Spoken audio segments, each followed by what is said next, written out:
All right, let's jump right into this explainer. If you're anything like me, your family's health is literally your top priority. We all try to make the right choices, we trust the system, and we just kind of assume that modern medicine has everything completely figured out. But what if some of the things we accept as basic, common medical knowledge are actually massive misconceptions? Today we're unpacking the research from behind medical treatment. We're going to challenge some deep-seated assumptions, break down a few myths, and most importantly, empower you with real principles of medical decision-making so you can protect your family. So I want to start off by asking you a question, and it might seem like it has a super obvious answer. Does more advanced medical equipment mean fewer misdiagnoses?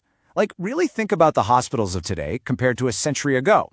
We've got MRI, CT scans, color ultrasounds, just incredible technology everywhere. So naturally, doctors have got to be getting the diagnosis right way more often today than they did in the past, right?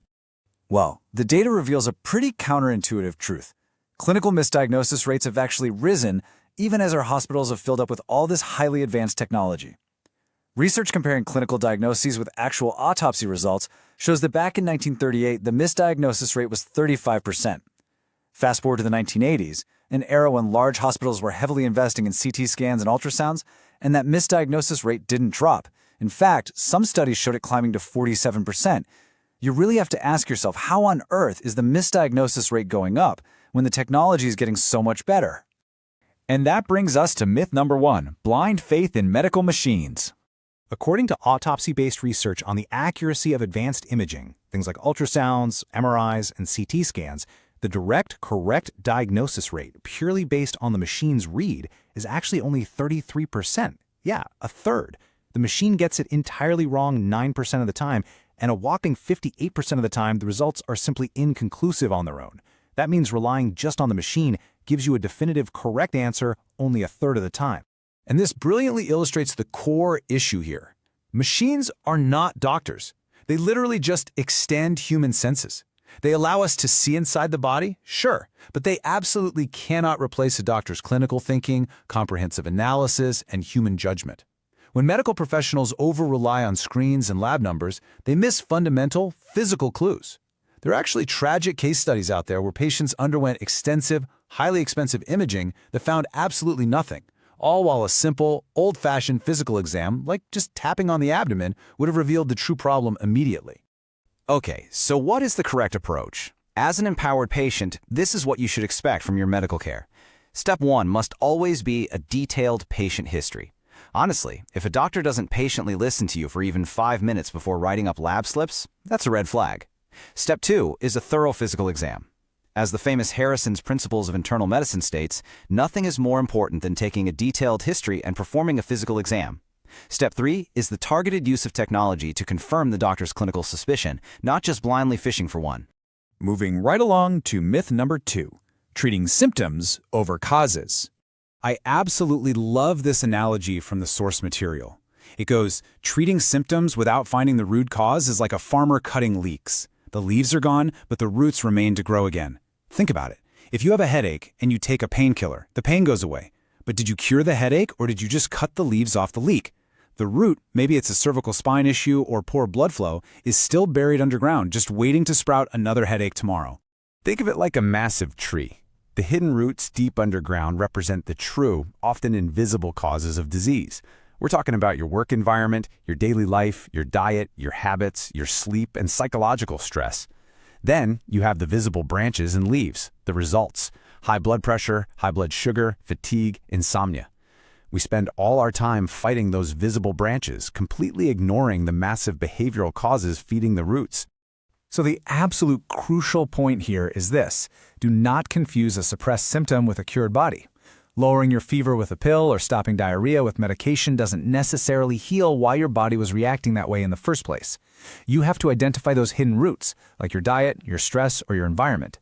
True healing doesn't happen on an operating table. It starts long before you ever reach the hospital, right in your own home. Which leads us to myth number 3, lifelong meds and the metrics trap. When we look at the data for mortality rates of major diseases like tumors, cardiovascular diseases, and cerebrovascular diseases over the decades, they've been trending steadily upward. These are the major killers we are all afraid of, right? But then, contrast that steady upward trend with the absolute skyrocketing prevalence of the 3 highs, specifically things like diabetes and high blood pressure. the prevalence of these conditions rockets upward at a completely different, much steeper rate. Medical consensus often tells us that these three highs directly cause the mortality we just talked about. But researchers point out that the curves just don't perfectly correlate. There isn't a simple, direct cause and effect that guarantees fixing these specific numbers will magically prevent mortality. And this brings us to a really profound realization.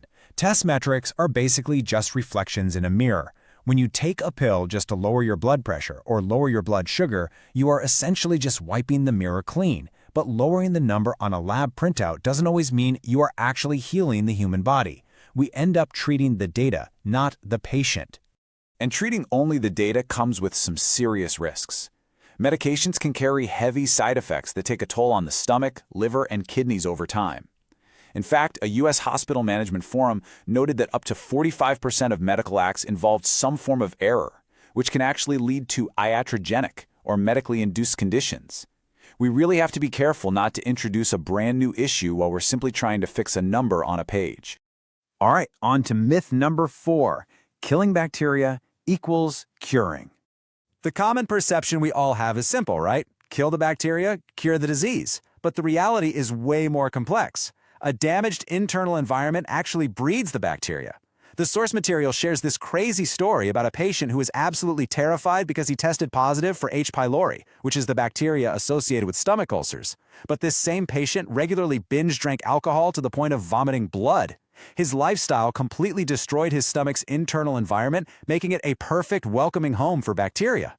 We kind of just think antibiotics will swoop in and save the day. But when there's an infection, there's often inflammation and poor blood circulation. Because antibiotics have to travel through the blood, they often fail to even reach the infected site in high enough concentrations. So instead of killing the bacteria, this low dose just teaches the bacteria how to survive, which leads to drug resistance. We completely forget that microbes are very often the result of a weakened body, not the root cause. So what's the actual game plan here? Step 1 is obvious but often difficult. Stop the destructive habit that's ruining the environment in the first place, whether that's binge drinking, terrible diet, or chronic stress. Step 2 is restoring the body's natural balance and circulation. And Step 3 is letting a healthy, robust body naturally reject those microbes. You don't have to nuke every bug if your body is a fortress they can't survive in anyway. This brings us to our core principle for today: becoming a smart patient. We've shattered a lot of myths today. So how do you take this info and actually protect your family? Well, you have to change how you communicate with the medical system. Let's role-play a real-world dialogue. It's a phenomenal example from the text. Your doctor says, take this blood pressure medication to prevent a heart attack. A smart patient asks, what are my actual odds of benefiting from this? The statistical reality, in some preventative cases, it lowers the risk slightly, meaning maybe 1 out of 33 people benefit, while the other 32 risk the side effects for absolutely no gain. Or, say the doctor suggests, let's do a chest x-ray just to be sure. The smart patient asks, will this actually change the treatment plan? And the reality is, often no. If they're just going to prescribe the same rest and fluids anyway, why expose yourself to the radiation and the bill? You have the right to ask these questions. Which brings us to the ultimate takeaway here. You are the master of your health. Don't entrust your life entirely to doctors, machines, or future medicine. A hospital is not a repair shop for human bodies, and we are not cars you just take in for a tune-up. True health prevention is entirely in your hands. It's in your kitchen, it's in your sleep habits, and it's in your daily choices. So I want to leave you with this provocative question to chew on. What single lifestyle habit will you change today to protect your family's health? Don't wait for a machine to tell you something is wrong, and definitely don't rely on a pill just to wipe the mirror clean. Start fixing those roots today. Thank you so much for joining me on this explainer. Keep learning, stay curious, and take charge of your health.